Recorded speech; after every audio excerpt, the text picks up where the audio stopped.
Hey, I just got back from seeing the new Mutants, so I feel like I should do a review on that. Well, first off, I feel like I should give a little preamble to this review. I saw it with two people, and neither of them liked it very much, because this movie is a very, very flawed movie. Most people do not like this movie. I don't know if you've seen the Rotten Tomatoes scores for it. They, as of the time of this review, say around 30% critics, 55% audience. And that's because there's a lot of issues with it, which we'll get into. But if you know how bad it is, then you can go into it appreciating the stuff about it that's good. Which is what I was able to do. So even though everyone around me didn't know how not good it was, and I did, on our first viewing for all of us, they didn't like it, and I very much did.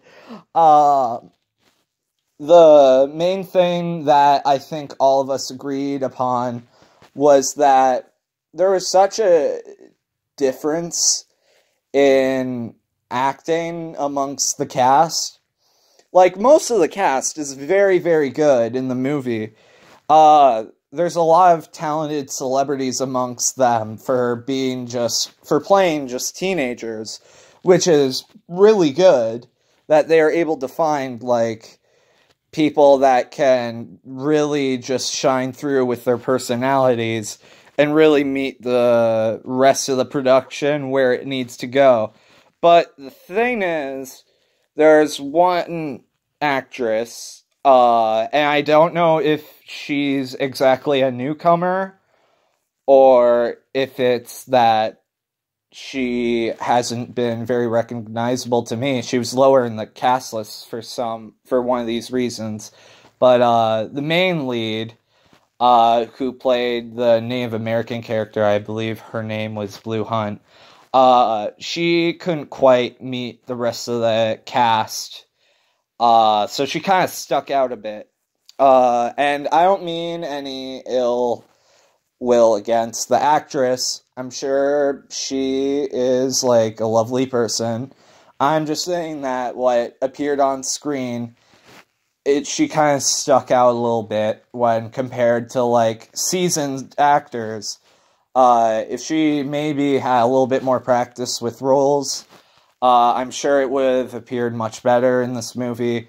But since I'm here to judge the quality of the film, I'm sorry to point this out. I don't mean to come off as mean towards anyone. It's just, sorry. But, it stuck out like a sore thumb, and it's very noticeable. Not many people were commenting about the acting in the movie, which is odd, because that was one of the first things I noticed. The movie, to me, felt really unique in a lot of areas. It was very derivative of Legion, which I know is the exact opposite of me saying that it's unique. But I mean that in the sense that it has a unique feel, because in Legion and other, like, Glass and other, like, superheroes locked in insane asylum type plots like this, you never really get as much of a feel of the whole superheroes powers gone uncontrollably insane, sort of like a Dark Phoenix sort of thing, through all the cast members, as it does in the first act.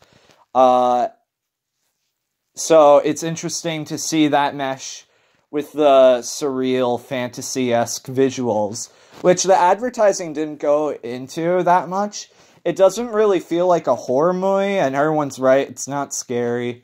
It feels more like a fantasy movie to me. Also, the script was kind of uneven. Throughout most of the movie, I thought the script was pretty good. I felt it was a little, the opening and ending felt a little repetitive of films I'd seen previously. Like, for example, Tomorrowland, Deadpool 2, etc. And, a couple of interactions between characters seemed kind of without context. Like, there was one that kind of felt like Fight Club, where one character was asking if another was real. Yeah, it was just kind of odd, because, like, there wasn't really any reason for that scene to go the way that it did. Yeah, I don't know. But there were, like, a lot of things I liked about, like, the powers that each character had were used way more frequently than I was expecting. And I think they were used pretty well. I liked the mesh between, like, even though it wasn't scary, I thought it was able to keep itself, uneasy, I guess. Like, it kind of felt uneasy, and, like, some of the imagery was kind of memorable, I felt.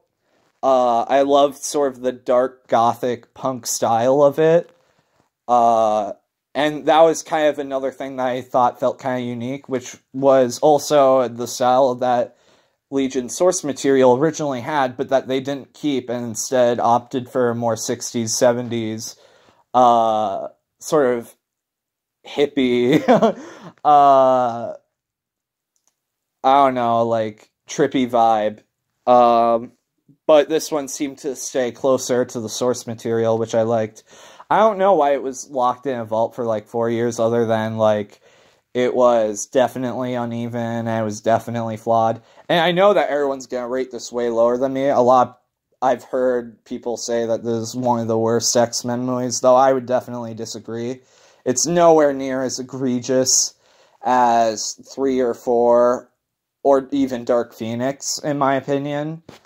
In fact, I think I like this one a little bit more just because it feels so much different than the rest.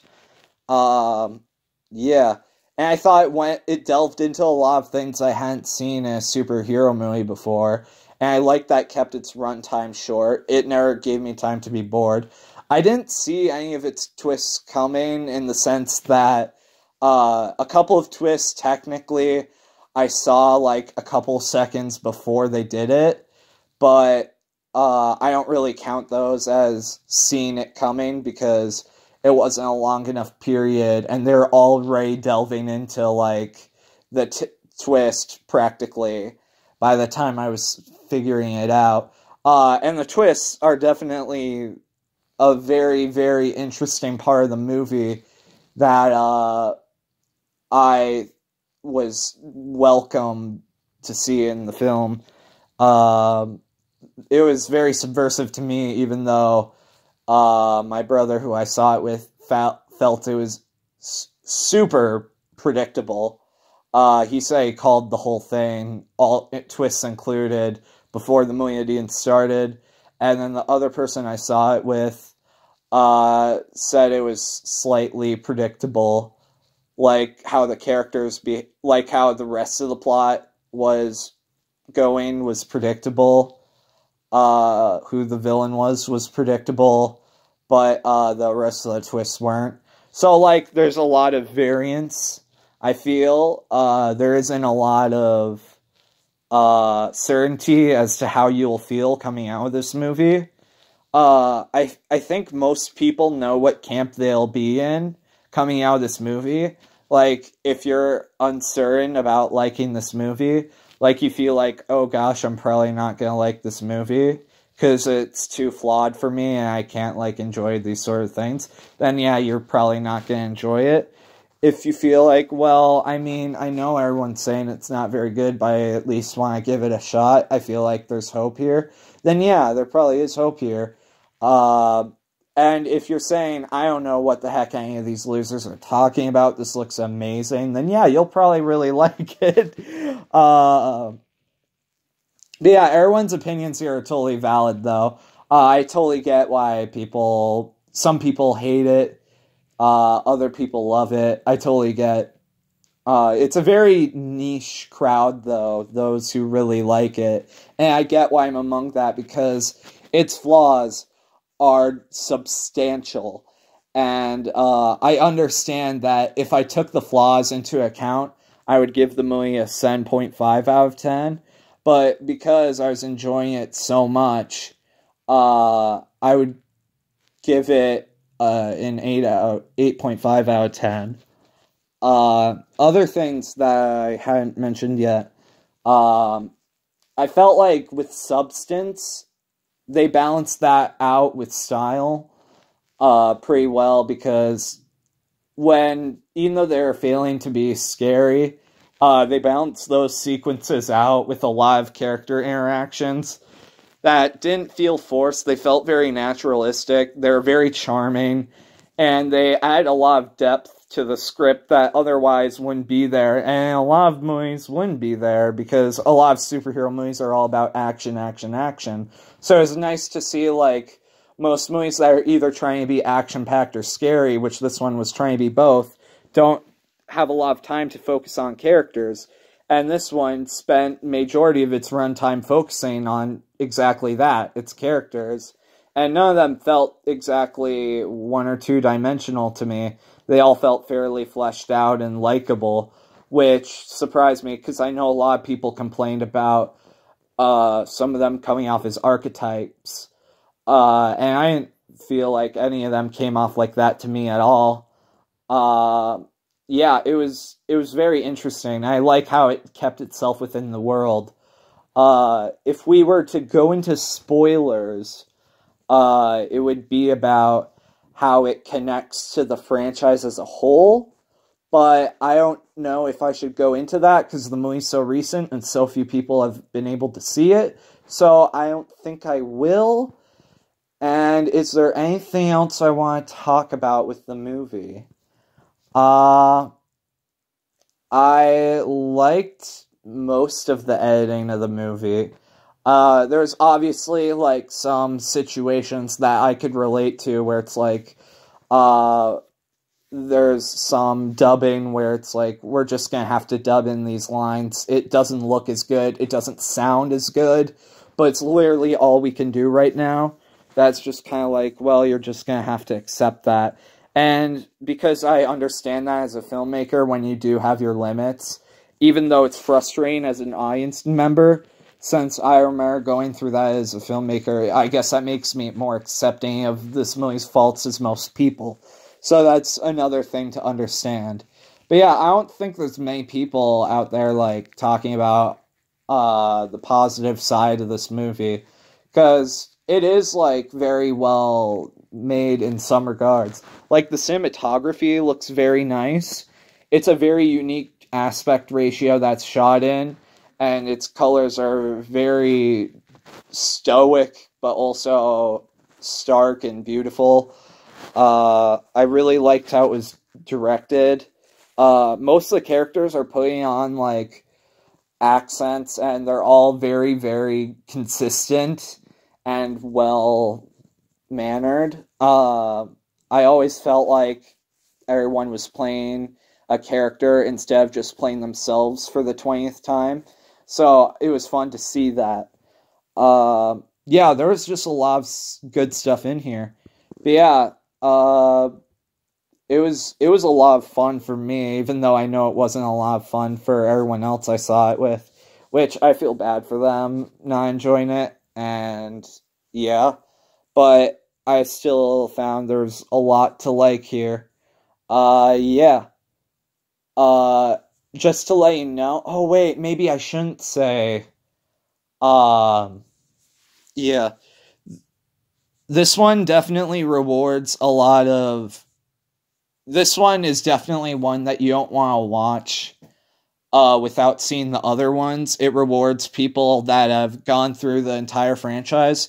If you're one of those people that have, like, well, if this one's not any good, I probably should just skip it, right? Even though I've seen all the other ones. No, don't, please.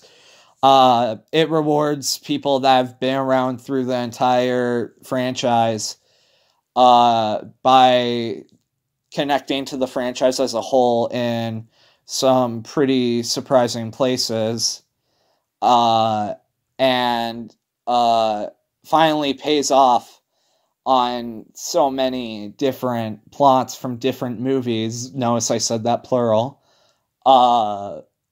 because there were so many other like setups that I felt never had a payoff in previous entries that now do. Notice how careful I'm being with my wording. Gosh. Yeah.